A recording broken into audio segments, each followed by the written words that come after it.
You ever have that feeling? You're surrounded by hundreds, maybe thousands of people, but you feel completely and utterly alone?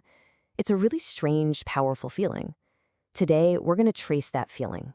We're going to follow a path that starts with the very personal human experience of loneliness and see how it leads all the way up to the complex laws that shape our society. All right, let's get into it. I mean, this quote just nails it, doesn't it? It's the great paradox of modern life, especially if you live in a city. You can literally be swimming in a sea of faces, but feel like you're stranded on a deserted island. And it's a way more common feeling than you might think. So, let's start there. Let's zoom in and really try to get our heads around this feeling of loneliness. What is it, really? And why does it seem to be everywhere? Okay, so first things first, we got to make a key distinction here. We tend to throw around the words loneliness and social isolation like they're the same thing, but they're not. Social isolation, that's just the objective fact. It's the numbers. How many people do you interact with? But loneliness, that's a feeling.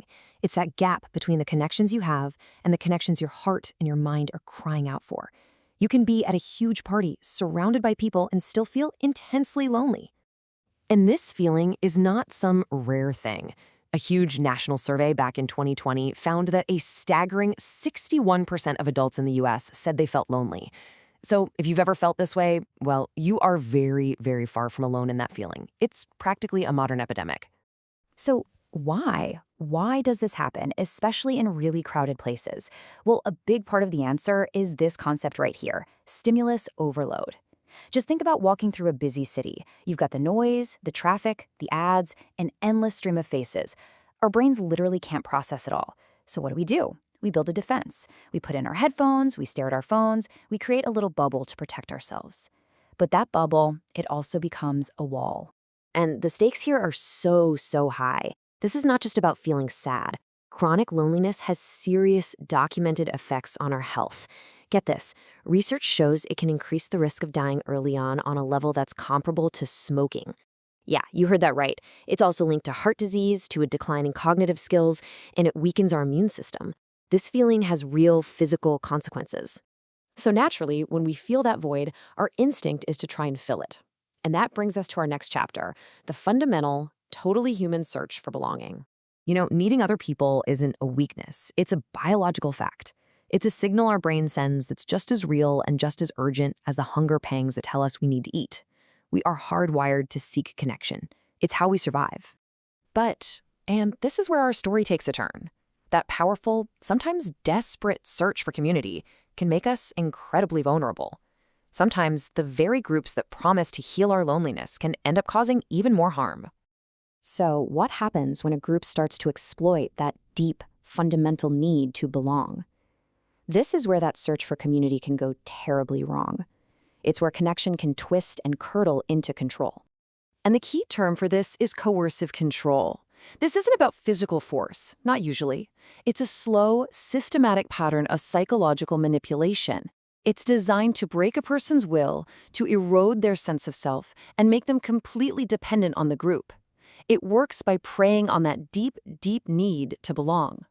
And experts point to a parallel here that is just critically important to understand. The psychological tactics used in these high-control groups are often the exact same ones found in cases of domestic violence. The outcome is chillingly similar. A person becomes trapped in an abusive dynamic, and their reality gets so warped they might not even see it as abuse. Now, for someone trying to get out of a situation like that, one of the biggest challenges is just communication. Their every move, especially online, might be monitored. And this is where modern tech can actually become a lifeline. Things like secure messaging apps, encrypted email, private browsers, these aren't just for spies or tech geeks. They are practical, real-world escape tools. So let's zoom out one last time, because all of this brings us to a huge challenge for society as a whole. How do we balance one person's freedom of belief with another person's right to be safe from harm? And here it is. This is the core tension. It plays out in our courtrooms and in our workplaces every single day. On one hand, we have foundational laws to protect religious freedom. But on the other, we have laws to protect people from being harassed or forced into things against their will. So, what happens when one person's freedom of expression becomes another person's hostile environment? This table does a great job of laying out that balancing act. See, on the left, you've got these legally protected principles, the right to act on your beliefs, the right to reasonable accommodation. But on the right, you have the things that cross a line into illegal harassment, like telling an employee they need to change their beliefs to get promoted. The workplace is a real battleground where these competing rights get sorted out. Now, legally speaking, harassment usually falls into two buckets. The first is quid pro quo. That's Latin for this for that. It's basically religious blackmail. Adopt my beliefs and you'll get this job benefit. The other type is a hostile work environment. This one's more about the overall atmosphere, when the unwelcome conduct is so bad or so constant that it just fundamentally changes your job for the worse. And here's a pretty simple way to think about it. A single, offhand comment that's unwelcome, probably not illegal. But a constant barrage of those comments, day after day, after you've asked them to stop, to the point where you dread going to work, that's when it crosses the line from just being rude to being illegal harassment. It's all about the severity and the persistence of it. Okay, so we have traveled a long way, haven't we? From a single, lonely person in a crowd to the dark side of community, all the way up to the highest laws of the land.